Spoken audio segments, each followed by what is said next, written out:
ce qui est en haut est comme ce qui est en bas, disent nos vénérables ancêtres, pour signifier que le monde visible et le monde invisible sont imbriqués l'un dans l'autre.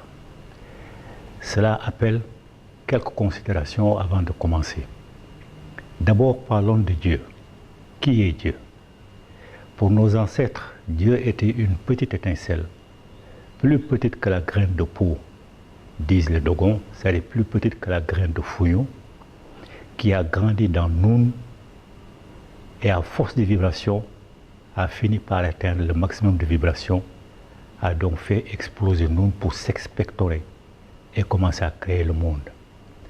Donc il est sorti d'une graine plus petite que la graine de peau à devenir la force vitale, l'énergie cosmique, à partir de laquelle il a commencé à se distribuer pour créer tout ce qui est naturel et qui existe dans le monde. Donc les plantes, les animaux, les minéraux et l'être humain. L'être humain étant la dernière et la plus perfectionnée de ces créatures. Ce qui nous amène donc à parler aussi de la composition de l'être humain. L'être humain est composé d'un corps physique et d'un corps spirituel. Son corps physique projette une ombre qui s'appelle l'ombre. Son corps spirituel projette une ombre qui s'appelle l'aura, que certains grands initiés peuvent voir quand ils regardent une personne. La couleur de l'aura peut leur dire si la personne est bonne ou mauvaise, si elle est en bonne santé ou si elle est en mauvaise santé. Et à côté du corps physique et de l'ombre qu'il projette, du corps spirituel, l'âme, et de l'ombre de l'âme qui est l'aura, il y a la parcelle d'énergie que Dieu a mise en chacun de nous. C'est ça qui symbolise Dieu. C'est pourquoi on dit Dieu est à la fois parcelle et totalité de tout ce qui existe. Cette parcelle qu'il a mise en nous se trouve dans notre cœur. Car pour nos ancêtres, le cœur est le siège de la conscience et de l'intelligence.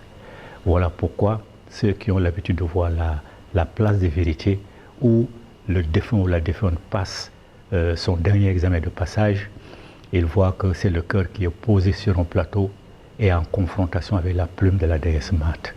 Parce que c'est le cœur qui produit les pensées, c'est le cœur qui produit les paroles, c'est le cœur qui produit les actes et le cerveau ne fait qu'exécuter.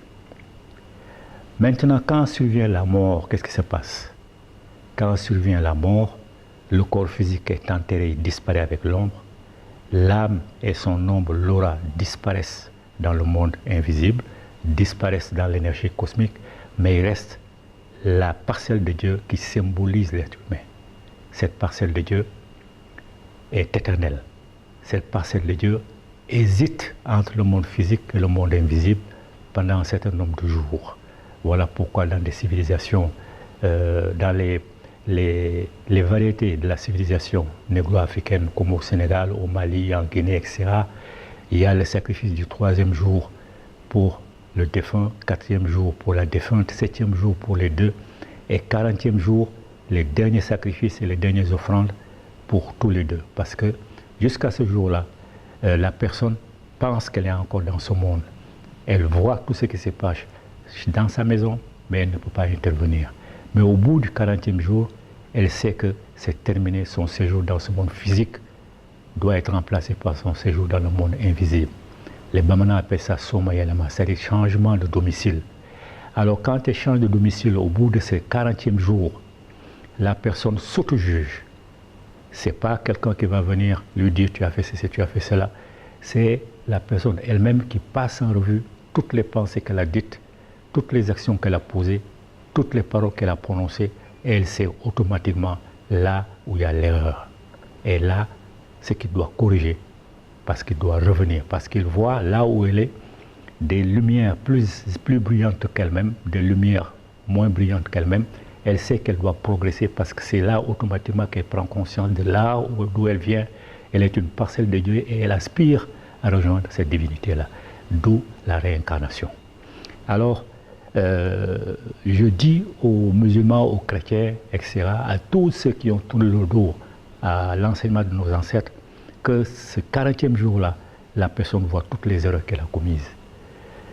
Les musulmans, les chrétiens qui ont forcé leur famille à suivre leur idéologie d'emprunt, savent les erreurs qu'ils ont commises et aspirent à venir les corriger dans une famille dont elles pensent que ceux qu'ils ont laissés derrière eux ont au moins compris et ont commencé à corriger le tir. Toujours est-il que la réincarnation, c'est ça qui est à la base de notre société. On se réincarne autant de fois qu'il est possible pour pouvoir nettoyer complètement la parcelle que Dieu a mise en nous et que nous avons salie par nos pensées, par nos actes et par nos paroles. Maintenant, la réincarnation, elle a deux sorts. Soit elle est rompue, soit elle va jusqu'au bouclage du cycle. La rupture est plus facile, parce qu'il est plus facile de faire le mal, de penser le mal, de dire le mal, de commettre des actes irréparables. Dans ce cas, la parcelle que Dieu a mise en nous est tellement sale que nous perdons le statut d'ancêtre méritant. Nous ne pouvons plus nous réincarner. Et là, nous subissons ce que nos ancêtres appellent la seconde mort. On disparaît dans le plan physique, on disparaît dans le plan invisible. Personne ne peut nous invoquer en tant qu'ancêtre. On a disparu complètement. Le bouclage de la réincarnation, c'est lorsque, avec des centaines de réincarnations, on a réussi à purifier notre être véritable. Ça y est, la parcelle que Dieu a mise en nous. Les bouddhistes qui ont le mieux copié chez nous disent que Bouddha s'est réincarné plus de 500 fois avant de rejoindre le nirvana, c'est-à-dire le paradis. Donc la réincarnation, elle est longue. Elle est longue, elle est longue. Quand on boucle le cycle, là, ceux qui ont eu l'occasion de voir également l'image de la place de la vérité, voient le défunt ou la défunte en face de la déesse Mate et en face de toutes les divinités justifiées, de toutes les divinités justifiées, de toutes les âmes justifiées en face d'elle, et elle passe maintenant son dernier jugement, son dernier auto-jugement. Son cœur affronte la plume de la déesse Mate. Si elle est aussi légère ou plus légère, effectivement, elle rejoint définitivement les divinités. De toute façon, elle ne peut pas se présenter devant les divinités si elle ne s'est pas affinée complètement. C'est ça le paradis chez nous. Le paradis, comme l'appellent nos ancêtres, c'est le retour fusionnel en Dieu. La parcelle que Dieu a mise en nous est tellement pure et purifiée, on n'a plus besoin de se réincarner. Maintenant, pourquoi la confusion? L'enfer, le jugement dernier et le paradis. Quand les Hébreux sont venus au cours de la 12e dynastie, dans les années 2000 avant Jésus-Christ, ils ont trouvé que nos ancêtres avaient déjà terminé d'élaborer ces concepts. Parce que ces concepts, jugement dernier, paradis, enfer, sont des concepts élaborés par nos ancêtres, bien avant même l'invention du calendrier en 4200 et de poussière. Bien avant même. Et quand les Hébreux sont venus, ils ont commencé à apprendre chez nous.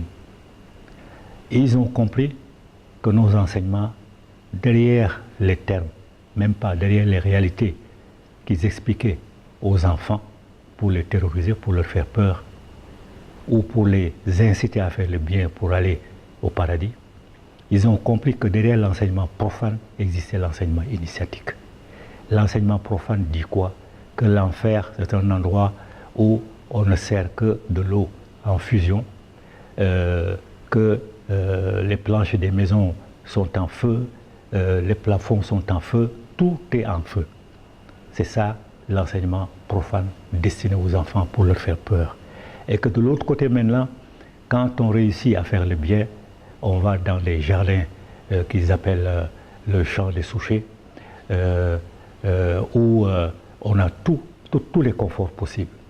Donc, mais les Hébreux, qui sont un peu plus versés dans la spiritualité, ont compris que derrière ces réalités-là, il y a d'autres réalités qu'ils ne peuvent pas percevoir, simplement parce qu'ils n'étaient pas circoncis. Et quand on n'est pas circoncis, jusqu'à aujourd'hui, on ne rentre pas dans les centres initiatiques. Donc ils ne pouvaient pas percevoir la vérité. Et eux, les Hébreux et les Juifs, ne croient pas du tout en enfer parce qu'ils savent que ce n'est pas vrai. Ce sont les chrétiens, les autres Juifs qui sont convertis dans le christianisme, qui ont cru effectivement en l'enfer. Et à la réincarnation, ils y croyaient aussi, mais au concile de Nicée en 325, ils ont balayé la réincarnation pour qu'on ne voit pas l'influence de l'Égypte et ils l'ont remplacé par le purgatoire. Le purgatoire, c'est un endroit où les âmes salies subissent une certaine punition avant de pouvoir rejoindre le paradis. Donc, eux, ils ont écarté la réincarnation ou la punition entre guillemets, se fait dans le monde terrestre lorsqu'on se réincarne. Donc les Juifs, eux, ne croient pas du tout en l'enfer. Ce sont les chrétiens et les musulmans qui croient en l'enfer. Et qui croient également au paradis, où il y a des jardins, où il y a les houris que l'on offre aux hommes, etc., etc. Mais pour nos ancêtres, quand tu vas dans le centre initiatique, tu es circoncis, on t'explique que l'enfer ne peut pas exister. Parce que ce que Dieu a mis en nous, sa parcelle, elle est purement énergétique. Elle est pure comme Dieu, elle est énergie comme Dieu. Et une fois qu'il a quitté le corps physique pour aller dans le monde invisible, il ne connaît aucun besoin physiologique. Il n'a jamais faim, il n'a jamais soif, etc. D'ailleurs, personne n'a jamais vu nos ancêtres chercher un feu de bois pour se réchauffer, chercher l'ombre d'un baobab pour se mettre à l'abri, chasser pour manger, chercher l'eau, une source d'eau pour boire ou s'accoupler. Personne n'a jamais vu ça. Parce que de l'autre côté, aucun besoin physiologique n'existe. Mais l'émotion existe. Voilà pourquoi on se réincarne, tout simplement pour corriger nos défauts. L'émotion existe, elle. Donc à partir du moment où aucun besoin physiologique n'existe de l'autre côté, à partir du moment où le corps physique n'est pas reconstitué, il est évident que l'enfer ne peut pas exister. Il est évident que personne ne peut brûler l'enfer là-bas. Donc l'enfer pour nos ancêtres, c'est seulement ce que j'ai dit en premier lieu, la seconde mort. On meurt sur le plan physique, on meurt sur le plan spirituel, on ne se réincarne plus, on n'a plus la qualité d'ancêtre méritant et personne ne peut nous évoquer pour demander une aide quelconque. Et le retour maintenant fusionnel en Dieu, c'est ça le paradis. Quand on a réussi à purifier ce que Dieu a mis en nous et que nous avons sali, là maintenant nous nous approchons de plus en plus de lui, ayant atteint la pureté originelle comme lui, on retourne en son sein, on ne se réincarne plus. C'est ça justement le paradis chez nous, le retour fusionnel en Dieu. Quant au jugement dernier, d'ailleurs ceux qui parlent du jugement dernier sous-entendent qu'il y a eu plusieurs jugements. Or pour eux, dès que tu meurs, tu es jugé avec l'assistance de Mahomet ou l'assistance de Jésus-Christ ou l'assistance de je ne sais plus qui. Donc dès que tu meurs, tu es jugé. Ce qui est donc en contradiction avec le jugement dernier. Alors que le jugement dernier chez nous, c'est le passage à la place de vérité. L'être humain a tellement purifié l'énergie que Dieu a mise en elle, l'a complètement purifiée et n'a plus besoin de se réincarner.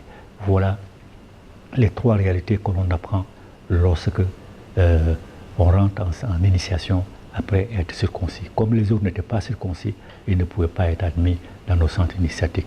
Alors ils ont pris les enseignements donnés aux enfants pour de l'argent comptant et c'est avec ça qu'ils terrorisent les gens.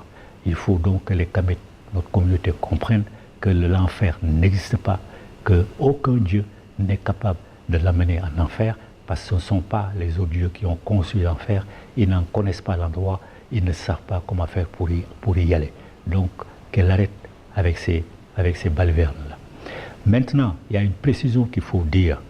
Je disais que Abraham est venu pendant la 12e dynastie, dans les 2000 comme ça, avant Jésus-Christ. Quand Abraham est venu, ces concepts avaient déjà été arrêtés. Jugement dernier, paradis, enfer. Et Abraham a eu son fils Ismaël en Égypte pendant son séjour.